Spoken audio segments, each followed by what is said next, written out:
Renan Cortez, brother. Welcome to the Financial Freedom Fast podcast. How you doing today, man? Doing fantastic, man. This is exciting times.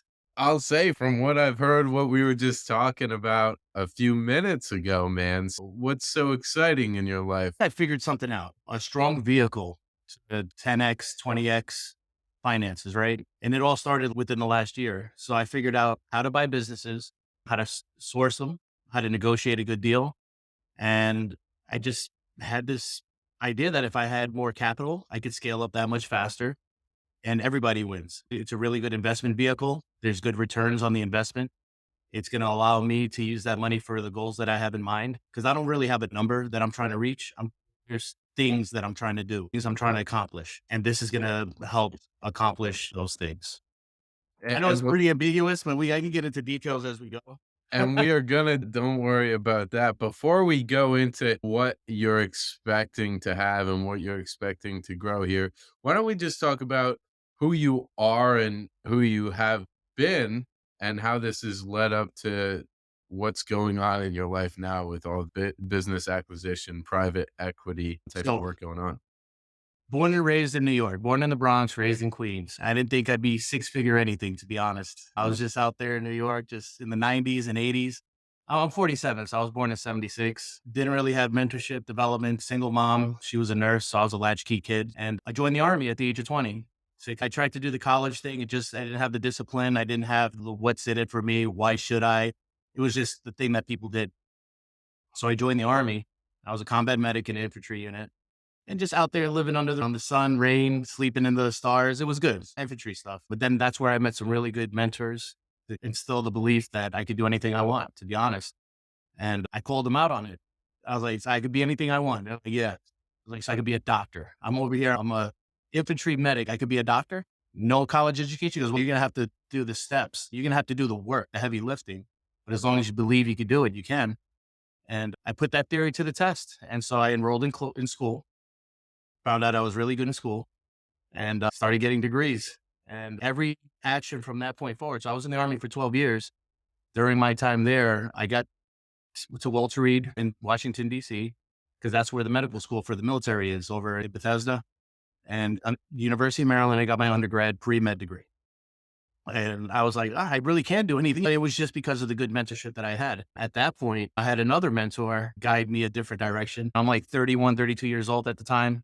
I don't want to do another 10 years of school to go be a doctor. So he's saying, why don't you go be a medical device sales rep? Because I had gotten up to the point of cardiology specialist within the military. And so I got out and became a pacemaker rep for Medtronic, which is probably one of the best companies I've ever worked for. It's a Fortune 100 company, number one med device. And I didn't know how fortunate I was at the time, but that's where I ran into another great mentor. My first boss there, he was a Marine officer. He went to Navy Academy at Annapolis and he helped me bridge going from military to civilian life. And then once again, he's like endless possibilities as long as you believe that you could accomplish these goals. And so from there, I had a really good corporate career. I was in corporate America for 14 years, worked for Medtronic, worked for Abbott. Those are the top two med device companies in the world. And then I did a couple of startups. And then I realized, yeah, I was living life good. I was like, all right, I hit the six-figure mark. I broke that barrier for the first time ever, Right. and I was doing good. And when President's Club, they take you to Cabo, give you a nice watch, all expenses paid. That's when the second gear hit. I was like, I'm making this company millions and millions of dollars. I get a good commission, but what if I put all that effort towards something that I want to do? And it was around that time that the hurricane and earthquakes hit Puerto Rico. My heritage, I'm half Puerto Rican, half Filipino. And so even though I'm not a millionaire at the time, I'm like, there's definitely stuff I could do to help out this economy. The island is struggling. So I flew there to see what I could do, buy maybe some real estate, invest in a business, do something. And I ran across one, just universe speaks. I listen. I ran across some old connects and I'm Mr. Corporate America. I know how to do business. And my buddy was a great cultivator, cannabis cultivator, he's world class. So we decided to get together and we were going to do a cannabis operation in Puerto Rico. And I put together business plan. I was going to be the legitimacy of the whole thing. And he was going to be the cultivator, the operations guy. So that took 2 years of me planning and doing all this stuff. And I'm going to be very honest. This is embarrassing, but I'll say, so I started going after investors. And I remember one of the first events, friend of the family, He was like, what do you see the NPV, future value, IRR, blah, blah, blah. I don't know what you're talking about, man. All I know is we're going to grow cannabis and sell it for a really good profit. I'm And just he's trying going to build businesses out here, man. I don't know these fancy terms the and thing. It's like, jargons you're so that talking was the about. thing. That's where I started. I saw that first weakness there. But I know how to run a mature business. I know how to negotiate, sell, all that stuff, run a team, leadership, but getting it to. So I used my GI Bill, went back to University of Maryland, and I got my MBA. So now I'm sitting there, and then very class 101. What is NPV, time value of money? I'm like, oh, so now I understand why investors are like, we're not going to invest in you. Obviously, don't know a certain skill set. So patch that up. And so then this leads me all the way to the middle of 2021. So I'm 47 years old, right? So I'm like 45 now. And one of my professors is like, if you want to do a cannabis company, you need to reach out to Cody Sanchez. She has a cannabis fund, partial to veterans, Hispanic female. So I checked a couple of boxes there. You got to use what you have. So I reach out to her on LinkedIn. And 2 days later, I see that she's in Austin holding a happy hour for local business owners. I live in New Jersey. So I jumped on a plane that day. I bought a ticket, sent her an email, and flew down to see her. And she, sure enough, recognized me from the email because I had my headshot in there. And she said, "You're that crazy son of a bitch that took a plane, 24-hour notice to come see me." I was like, "Yeah, cool." So she actually gave me time. We talked about it. And she told me why she wasn't going to invest, which I respect her for it. She actually sat down and gave me the time. But while we were down there, she started talking about private equity. The top 10 wealthiest people in the world come from private equity. And I wrote that term down because I thought I knew what it was, but I wanted to learn more about what this private equity is. And at the same time, she was having guest speakers out there. It was a good networking event. So now I'm on her newsletter, right? This is the summer of 2021. And she's holding her very first business buying seminar or just like mastermind group in November of 2021. And so I don't even think of it for that. I think of it as I know where there's going to be a lot of high net worth individuals where I could pitch them for my cannabis play, right? So I fly back to Austin, I buy the ticket, I'm in the room, and everybody's, oh, my businesses. I'm like, cool. Do you have money to invest in me? And she had some pretty good speakers. And I remember one of the speakers went up, he gave his thing, very impressive. He said a couple of things that resonated with me. If I'm going to buy a business for $10 million, he's like, I have 10 million. I would never put the full 10 million down. What I would do is raise capital, leverage the rest. And that way, 5 years down the line, I make my investors a good money. And I don't put my own money at risk and everybody wins. And so that resonated with me. Afterwards, I asked him, I was like, hey, do you want to invest in cannabis? And he was like, no. He's like, look, why do you want to start this business so bad? Does it mean something personal to you? I said, there's goals I want to achieve, and this is how I see doing it. He's like, all right, have you considered buying a cash flowing business? It gives you a head start, and then you can still accomplish those goals. Unless you really want to do the cannabis thing, I'm not going to try to knock you, but consider this other thing that people are doing. And I was like, thank you very much, Mr. Osborne. I appreciate the advice. Yeah, it was David Osborne. Right? It was David. Had no clue what GoAbundance was, anything like that, honestly. So I spoke to Rock Thomas. I pitched him. I pitched almost everybody that came off that stage because it was like a small group. So we had access. And and I'm okay with rejection. Like I said, I've sales, corporate America for 14 years. Rejection is just part of the game. But what it did, it helped me form a business thesis in my mind that, yeah, although, yeah, you can make money starting a business. Yeah, you absolutely can. But if you're going to hedge your bets and go for the strongest thing, you're going to go for a cash flowing business. So I started researching that. It was a hard thing to scrap the cannabis because I put so much money. It was a lot of sunk costs, but I saw the benefits in what I was doing there. So this is November 2021. Fast forward, I looked to buy a dry cleaning operation, $700,000 dry cleaning operation.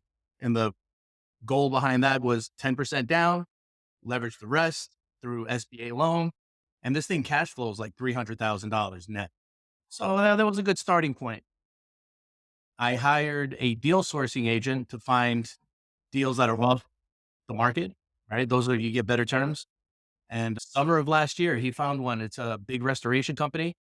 It's an $8 million company, $6 million gross revenues, and it clears 2 million net profits. And so using that and keeping in mind that I was working on the dry cleaning deal through SBA, that was a pain in the butt. I decided to see if I could get 100% seller financing, and I did. So took over that company. I have another company that $6 million company that I'm talking to. Once again, 100% seller financing. But then I got the idea in my head, raise capital, and I could do this on a larger scale. I ran the numbers. Oh my gosh, these are solid. Oh, and then in the meantime, because I always like to educate myself, the last year I've been grinding away. I enrolled in Columbia Business School for private equity and venture capital. So I'm sitting in a classroom with some of the best minds in the world talking private equity, venture capital, access to the professors there. I live in New Jersey. I shoot right up to Manhattan. And I sit and talk with these PE people, and I've been strengthening my thesis and getting their feedback to the point where they're all excited about it. So I got an SEC lawyer, formed 506C Reg D, and I'm doing $100 million cap raise in 3 gates: 0 to 10, 10 to 25, 25 to 100. And that's where we are right now. Dude, that's like an entire life drop that you just gave me, Yeah. and that is so incredible. There's so much that I want to unpack there. The first thing I wanna hit on is you had this big dream about the cannabis company, and you wanted to build that up. You put time and money, there's sunk costs into that, and I'm pretty sure you were working with a buddy of yours or a past colleague of yours. What was it in you that was like, "Alright, I know 100% that I need to drop this"? Were there things holding you back from saying, "I still wanna do the cannabis thing"? What made you make that 100%, "Let's get out of this and let's go do something else"? It was a function of time. Like I said, I feel like I'm getting older, and maybe if I was in my 20s or 30s, I could do bootstrapping from the bottom and grow it organically. It can be done. I'm very confident that it can. But once I came across this I want to see if it was new to me, of being able to buy a cash flowing business. Everybody has this misconception that that's for the big boys. It's for Amazon, Microsoft, Hewlett Packard to go and do mergers and acquisitions on the $1 billion level. There's a whole world of micro PE that you could get into. You need some seed money, or if you have good negotiation or good sales tactics, you could get that 100% seller financing. It's, yeah. So that's what I saw. Well, with the benefit of going after buying businesses that are cash flowing, I was all in on that. And it was an easy decision from there to scrap the Right. starting. Now, it's coming full circle because in about a month, I'm going to be in Puerto Rico with Diego from Go Abundance. Yeah. And then some people because I made a lot of connections on the island. And all of a sudden now they're saying, yeah, we have cannabis businesses for sale. So the licensing's already done. All the red tape is done. These people just want to go to Colorado or do something else. I'm still going to do my due diligence. I'm going to make sure it's a good, strong business model. I don't want to just bail somebody out of a failing company. Yeah. But that's how full circle it comes, because that's what I was getting hit against: the licensing, the red tape, being a resident and all. If you buy a business, you buy patent, you pretty much cut to the front of the line, take over something that already has a brand name, recognition, customer base. And then as long as you just manage it properly and add to it, value add, it's a win. And it kinda works the same way in real estate too, right? Like, you can buy this already operating commercial building, you increase the income, and since businesses and buildings are valued based on the income that they bring in, you increase the income, you increase the value, and you can pull Absolutely. more cash out of that business, man. Wanna start the cannabis company because 'cause you're passionate about it and you like it, or are you just trying to have a free source of your own goods there? No, no, it was a strong means to an end. I had a Right. really big cultivator it was funny. You put him in front of investors because I couldn't answer the questions. And that's like, you have no background in cannabis. Why are you doing this? I'm like, I know policy procedure. I know all the back stuff of doing a business. And I also know to put the right people in the right seats. So once they spoke to Zach, he was able to, and he also, I mean, he had a PhD from University of Maryland, biggest stoner in the world, but he was educated. He knew what to do, and it was a big business model. Fortunately, we couldn't get past the red tape in Puerto Rico. Maybe it'll come full swing here with when you're Absolutely. looking at with Diego. So then this dry cleaner comes into the business. What is the I think you said 700,000? Yes. What does that deal look like? And have you closed on that yet? Do you currently own that? Is No, that so I decided not to continue with that. okay? I decided to change the business model there. I've been constantly refining what I'm trying to look for in my investment thesis. Originally I was looking for 300 to 500,000 EBITDA or SDE, basically like a cash flow. It's similar, but it's not exactly the same. It's after operations and everything. What are you taking out of the company? And it has an operation of 5 people, 6 people, and it does well. My fear for that became one person calls out sick and another person's on vacation. Your boy is back there pressing pants and shirts and putting them on a hanger when my skill set should be acquiring another one, adding services to the original one. I was looking to hire a strong operator. I felt like I would be buying a job instead of buying a business. So that $8 million business has 28 employees. There's levels of management and tons of upside when it comes to organization and putting in procedures and stuff, automation. And it already so this thing generates 6 million gross, typically year over year. January or the first month I've had it, we generated 1 million gross revenue right off the, yeah, now it was circumstantial as well because we had a deep freeze here in New Jersey. A lot of pipes were busting.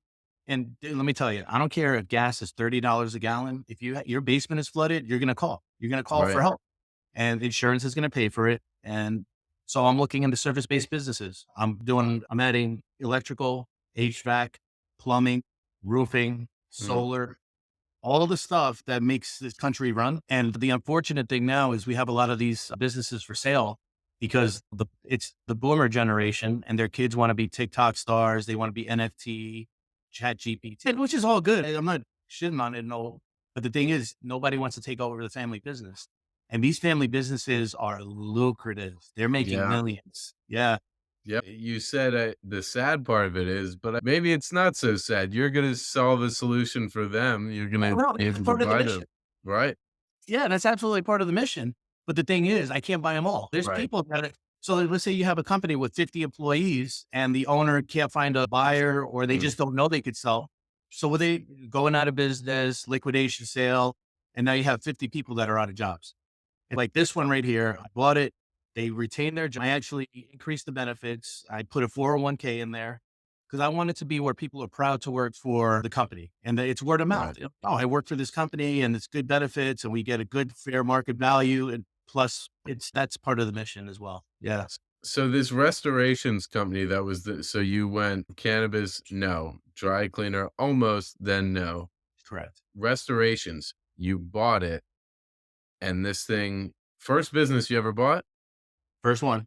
and this thing is cash flowing you year 1, it cash flowed you 2 mil, is that what you said? Those are the numbers. Yeah. So it's been in operation 15 years and it generates 2 mil. So out of that 2 mil, I have my debt service where I pay them out of revenues for their business. And so I clear about 1.2, 1.3, and that's keeping the revenues like this.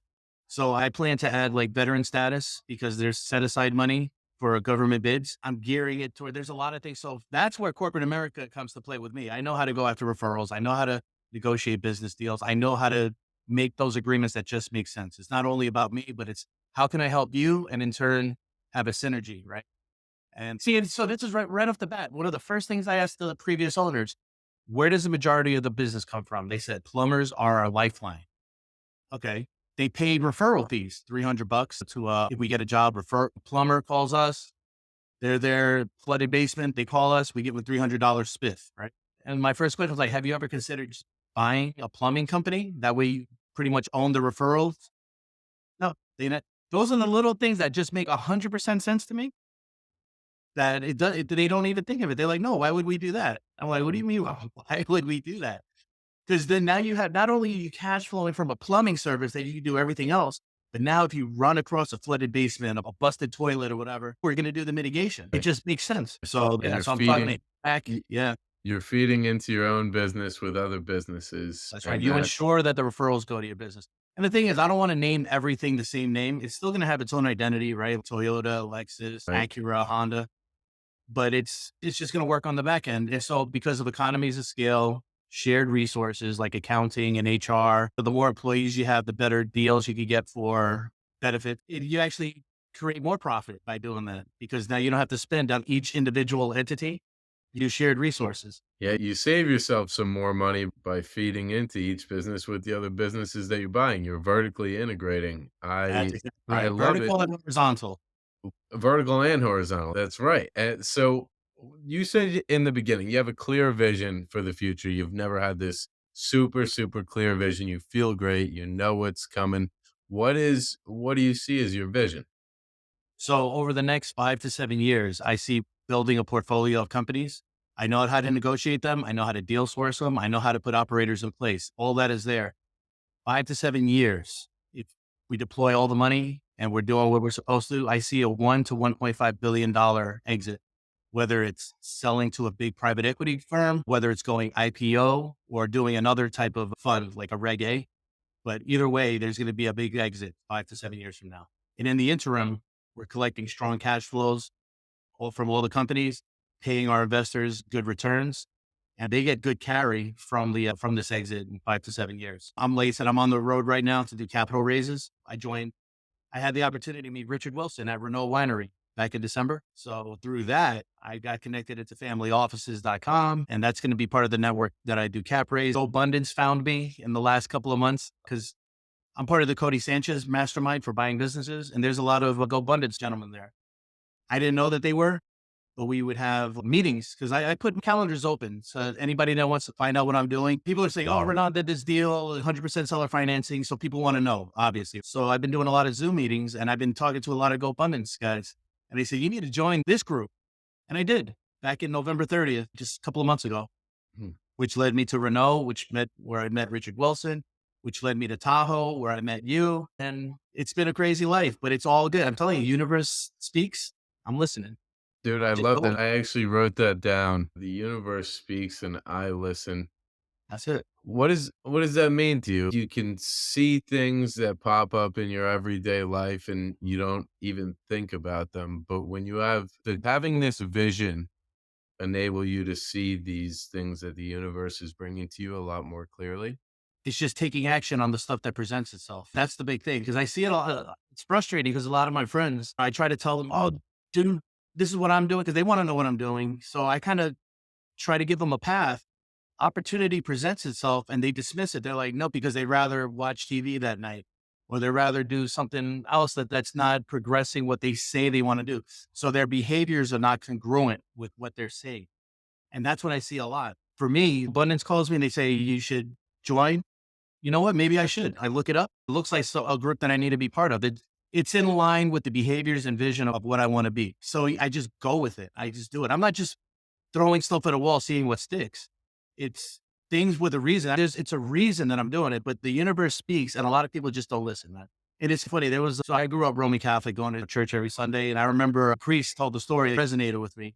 And this is part of the universe speaking. You should listen type deal. I don't want not to get religious or anything, but it's a pretty cool story. It's like a 1 minute story. Anyway, there's a big flood and they're evacuating the neighborhood. So they're coming by with ambulances and emergency vehicles. They're like, we're evacuating. And the woman's, nah, I'm good. I'm praying to God. God is going to save me. They're like, all right, man, be careful. Flood's going up. Now she's on the second floor. A boat comes by. They're like, man, we're evacuating. We have to go. She's like, no, God, I'm praying and God's going to save me. All right, man, be careful. Now this flood is really kicking. Now she's on the roof of her house and a helicopter comes by and they're like, hey, we're evacuating. We have to go. She's like, no, I'm praying. God is going to save me. Anyway, she ends up dying. She gets up to the pearly gates and she's God. I was praying, and you never saved me. And God's like, I sent you an ambulance, a boat, and a helicopter. So to me, that really stuck with me as a kid. And it was just like when the universe speaks, when they send you things, just listen with an open mind and see how you could be a value add or how it could synergize or just be open to the things that present itself. Because if you truly believe in the goals that you're going, your subconscious, the actions you're taking are just sending out a signal for people to come at you. That's what I believe. It's just, so I'm always open to stuff. Yeah. I love that, and not just the spiritual side of things is good to sit into that, make sure you're there with yourself and you're believing in the highest and greatest outcome for yourself. If you're not taking the actions and taking advantage of the things that universe is bringing to you to make those things come into fruition, then realistically, you're gonna stay in the same exact place or go backwards. So I Sure. love that story. That resonates pretty well with me. Now, you said, I believe when we spoke in Tahoe, you had a list of companies to possibly go buy. Yes. And now this tell us about this list. How big is it? What is this all seller financing terms? Let me So hear this about this. list is all off market deals. So those deals are the best because I love it when people say you can't structure a deal this way. Who says? The banks, right? The people that are going to lend you the money because they have the power. So they have to have their. So if you do it without a bank, or if you do it with private equity money, or if you do it a different way, you can make whatever terms you want. So that's why I gear towards off market deals. I don't have the bandwidth to make hundreds of calls a day. So I have an off market deal sourcing gentleman, right? And he's been fantastic. So in the span of 3 months, he found 55 companies right in my local area in New York, New Jersey, Pennsylvania. And some of these are $100 million businesses. Some are 25 million. Some are 1.5 million. It's a good array of businesses. I gave him my investment thesis of service based. I want the trades. And so he found a lot of that. I have a strong medical background. So I'm looking at med devices, urgent cares, surgery centers. And I love jujitsu, Muay Thai. So I'm like, throw some gyms in there, right? Maybe I buy a Mhm, gym, do mhm. something like that. So there's a sprinkling of gyms, but these are all off market deals that he got to the owner, asked, would you ever consider selling? If so, for how much? And then he gets all the information, how many employees, what's the revenue. At that point, I say whether or not I'm interested. He sets up a meeting and I take it from there. And that's my wheelhouse. Once I meet the person, then we meet over coffee, go over financials. I start asking them, what are you trying to achieve by selling? How can we structure a deal so that everybody benefits? And yeah, it's just only going to go faster if I have capital. Well, that's it. Because I am doing this with zero money down, zero anything. I'm just going, the best thing that could have ever happened was to acquire the first business because that is what everything is going to be based off of. And this is similar to real estate in a way from because that's how I relate everything back to because that's what I know. But deals like realistically to be good at buying businesses and to get a big portfolio of businesses, you need two things. You need a deal and you need the money. If Mhm. you can find the deal, you're going to be able to go build this capital and build this private equity fund to go buy these deals. Now, let's say someone is starting out and like in my shoes, 25 years old. Let's say they own no businesses and they want to build this small list of opportunities to go after. What is step 1? Do they need to go hire someone? Can they do this themselves to find deals? Where do they So find this the is actually list? perfect Oh, because remember I yep. said that I'm doing this for a goal. Mhm. So like I said, I'm 47. Part of my goal is I want to gear this towards putting together a mentorship team to help somebody that's 25 that knows that they want to do this without having to go get their MBA, enroll in Columbia, do all the crap that I did to get to this point. I want you guys to jump to the front of the line as well. And so I'm gearing it towards military veterans, women in business, underrepresented communities that don't have the resources, or people who just want to know. And I want to be able to help everybody. But the advice I would give would be to just figure out, what are you looking for? What do you want? Honestly, what do you want? The passive income? Is there a certain sector that you're looking at? Is there a passion that you want to be in? Do you really like daycare, right? Mm. Do you like e-commerce? There's a whole set of, you just go to bizbuysell.com. You could just start browsing. It's like the MLS for businesses, right? You could just start looking at all these different businesses for sale. And then you can start forming an idea of what's good, what's bad. What can you see yourself actually running? For me, I was agnostic. If it made dollars, it made, because I made the initial thing of choosing a sector, like one specific business and going after that versus looking at it from a financial perspective. And once I saw something that was really robust financially, and this thing is like 40% profit margins, right? Then I became all about water restoration. And then I clearly see from there how to do add-ons and services. But if you're 25, start looking on Biz Buy Sell. That gives you an idea. And then from there, start talking to your friends, your network. Start cold calling yourself. Let's say you want, I don't know, let's say you like auto mechanic, right? You want to buy one of those shops. You've done it. You've messed around with it your whole life and you want to get into that. go to the local mechanic and say, would you ever consider selling? Or even better, I found a repair shop for sale. You mind if I hang out with you for an hour and ask you questions since you're already in the business? And you start building a relationship that way. By doing that with the dry cleaning, believe it or not, I went to a different dry cleaner and asked her advice. She ended up offering to sell me hers. So I was going to do a whole roll up of dry cleaners. It's not that hard. Just go out there, be a good person, be genuine, ask good questions. Don't pretend like, and then, you'll find businesses. You will find businesses off market. And then when you're really ready to get, and if you have the capital to do, like it cost me $3,000 a month for this VA to work on my behalf. I don't know what its prices are now, but that was the best investment I could have done also because it found me just some businesses I don't think I would have found by myself. Okay. But So a way to do this if you just want to get started or at least get your eyes wet with some of the terms that are out there and the businesses you could buy is to go on bizbuysell.com, start looking at these types of deals that are out there and possibly start negotiating. Now, you mentioned if you were working as a mechanic and you possibly want to go buy the mechanic shop. I want to hear your take on being a worker in the business versus being the owner of the business. What's the difference there? And what is the importance if this is someone who's a mechanic right now? Should they buy the mechanic business and also be a mechanic in the business? depends Or on what you what? want to do. Because if you want to buy say you're in a mechanic, you have an auto repair shop and you're bringing in $300,000 because organic growth, you started it 10 years ago and you got up to the point where you're bringing in 300,000. That's cool. That's awesome. It'll probably take you X amount of time and strategic moves to get to the next level. Mm, But with that 10 years of experience, you can just then go ahead, flip it and find a repair shop that's bringing in 2 million in revenues. Buy that.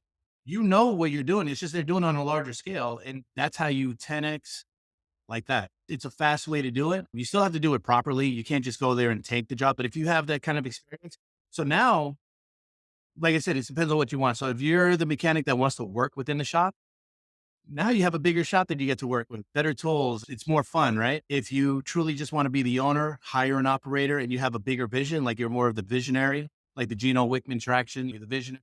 Then you start hiring people to come in and operate and do the business so you could then get the next acquisition and build up, right. right? It depends on what do you want to do in life. And like the electrical company that I'm looking at, we cold called him and he took it as a sign that it was time for him to, he's in his mid 40s, approaching 50. He took it as a sign to spend time with his family. This thing has been in business 101 years. He's fourth generation in this company and he took it as a sign. And that's fine. It's what he wants. But he also knows that he likes doing electrical work too much. He doesn't have the business side of his mind to scale up. And his thing is tremendous. 9 month wait for his services for Generac installs. He's doing really well. And he just doesn't have the patience or just the desire to scale up. So that's where I come in, pay him a really good exit. And now I have all the tools to scale this thing up to what it can realize its potential. I'm trying to make all these things national, a national entity instead of a local New Jersey thing. Yeah. I love that, man. I see a big future for you, and I love that you are looking at empowering other people to be able to do That's this it. type of work that you've put in so much time in school to be able to do. I have 2 questions before I get onto our last questions. Let's say I found a business and it was 2 mil. How and it's not seller finance. Right. How can I go out and get that done? Is that like an SBA So two thing? mil. Yeah. Yeah. SBA goes up to $5 million, right? You can do larger deals with SBA. It'll just go up to 5 million and then you do something different for the rest. But for general purposes, anything under 5 million, you do SBA. And what that would need is 5 to 10% of your own equity. So 2 million, you're talking about $200,000 of money that you have in your bank account free and clear. And can I raise that money? You can. You can. I was just about to say. You could actually do a little crowdfunding, and that's exactly what my model is. So, but I'm doing on a larger scale. So I'm not doing SBA funding. I'm doing conventional loan to where like a $10 million business, I put a $3 million down from the private equity, leverage the other 7 million through Chase Bank or Main Street Bank USA. And then through the cash flows, I'm able to support preferred returns to the investors. And then in 5 years or so on the exit, they get a 70% of the carry, meaning of the enterprise value of the exit. Yeah. Yeah, I would imagine with this, like these heavy cash flow businesses that you're buying, like for someone, if you're just starting off, you want to go buy a business for 2 mil, you said you only need to bring 5 to 10% to the table. It $200,000. Yeah. 200 grand, and like you go raise the 200 grand, and these things typically cash flow way better than real estate. These things Oh, are yeah. Yeah. for bringing in 40%, 30% of their value Yeah. in profits. So you can pay So that there's a money. lot more moving pieces. That's why, because I have a lot of real estate friends and they all say that passive, right? That's the knock on doing the business thing because there's a lot of moving pieces. It is a business. Things could go wrong. But you know what? Things Mm, could go wrong with anything. Just mhm, risk reward. There's also this component of venture capital. Venture capital is all projected forecasts. I have this gadget. It's going to revolutionize the world and it's going to make you a right, billionaire. That's not my world either. I want right. good due diligence for the best returns possible on a strong cash flowing business. And that's And the world I live in. That's Warren Buffett. Warren Buffett does the same thing. Strong cash right. flowing businesses. He doesn't really necessarily look for the exit. He looks for just into perpetuity, strong cash flowing into perpetuity. And Mm. I think he's done all right for himself. I think so. Buying reliable businesses. If I wanted to start doing these cold calls, where could I find a list to cold call Yeah. some owners? Just start scrubbing. Yeah, I could actually, I don't have it on my fingertips right now because I don't personally use it, but I know there's a lot of resources to scrub the internet. So, like I said, I'm part of the Cody Sanchez mastermind, and they actually discuss this all the time. They have a specific Wednesday night meeting where they just talk about deal sourcing and they have all the tools, and I can share that with you. I can email it to you, but Yeah, I'd love to. I'd I don't love pay attention to to that share that. because I have my guy. Right. So I let him do all that stuff. And he gives me a list. And then pretty much once I raise the capital, I just start shopping. Dude, that's great, man. Yeah, that's the fun shopping to do too. You're shopping for Yeah. things that are gonna make you money, not take your money. Right. That's amazing. So, final questions that we have here. What is one actionable step that our listeners should take today to start on their path towards financial freedom?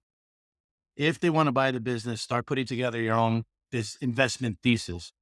Truly understand what you want to buy and what you're looking for. Minimum EBITDA, minimum SDE, the sector, the location, things like that. Me, it was important that I had at least 500,000 EBITDA, 3 to 500,000, because I wanted it to replace my W-2. Because business owner versus W-2, I would rather be a business owner all day, every day.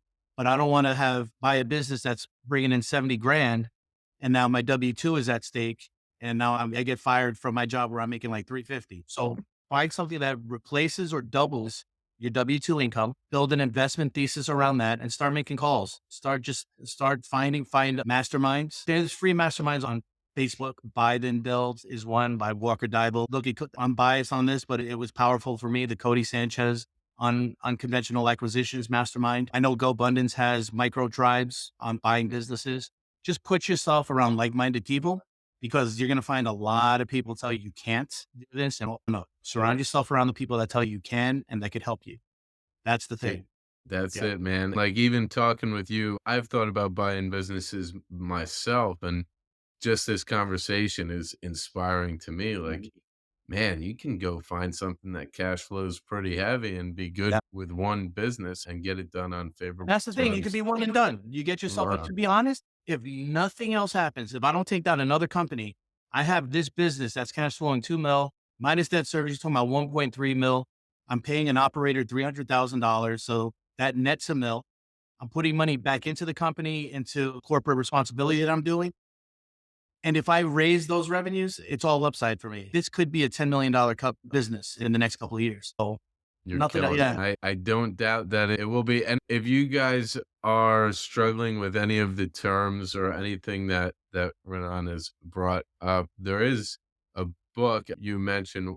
Walker Abel's his Facebook group. There's a book called Buy Then Build, which actually Yes. goes over a lot of these terms like SDE and BIT, and you can Yeah. learn a little bit there. Last question I've got for you. What is one question that you wish I would have asked, or a topic that you wish I would have covered? And how would you have answered or expanded upon that topic? That's a good question. Holy cow. I don't know. I feel like I covered everything that was on my heart today. I think I covered everything. I guess the question that how am I building my team? Mm. Who am I looking for? How is that going to happen? Because I honestly I don't know. Putting the bat signal out. I'm putting. I'm gonna. I'm waiting for this document or this set of documents to be solidified with my SEC lawyer within the week. Once that happens, the bat signal goes up. I'll put it on LinkedIn, Facebook, Instagram, everywhere saying, look, if you know how to run a fund, if you have experience with that, if this interests you in any way, you want to partner up. That's, I guess that's the question right now, because that's the stage I'm at. Right now, it's just me. But if anybody really has this in their heart, I'd love to talk to them. Yeah, Dude, I love that, and that honestly says a lot about you that you picked a question for me to ask you that you don't even know the answer to. that's But right.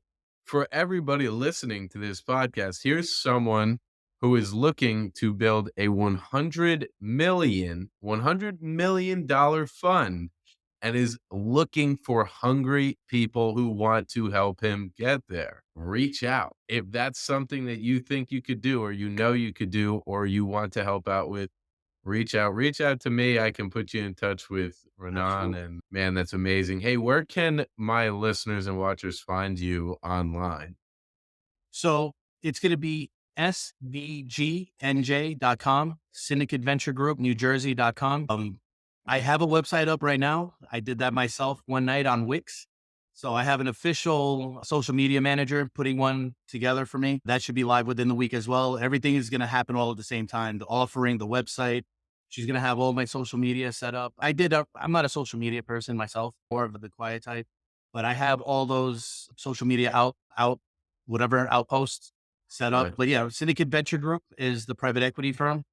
SVGNJ.com would be the best way. And then everything else is there, emails and contact and all that. So Cool. If you want to reach out to Renan or check out a little bit about his company, sbgnj.com, I'd assume probably by the time that that this launches, hey, that the Wix company is probably gonna the Wix website will be down and the other one will yeah, be up. that's So right. Totally forgot about that. Yeah, 100%. dude, and I'm excited to see where the company's at once this goes up, man. We might have to get you on the podcast again soon to come, brother. But So that's actually been my milestone goals because when I first met Cody, like I said, I was on the hunt for cannabis and then right, I changed my business thesis. A year later, I was taking down an $8 million, 100% financing, seller financing company. And so I told Cody this past November that in a year, I'm going to have at least $25 million raised from private equity and 4 or 5 businesses under my belt. So that's accountability. I put it out into the world. I'm like, this is what I'm doing. And right, because that's what I'm saying, people heard that in Austin. And that's where Phil Caprone and I met and started talking. And he gave me his SEC lawyer because he did a cap raise. So this is what I'm right. saying. You your energy out, you just say stuff and it'll come back to you. People over here or your actions speak louder than what you're saying. And it just comes back at you, man. It's a beautiful thing. Love that, man. And speak what you're trying to do, and it'll come to you. You'll see things, opportunities that come your way. But Absolutely. hey, from the Financial Freedom Fast podcast, man, we appreciate you, Renan.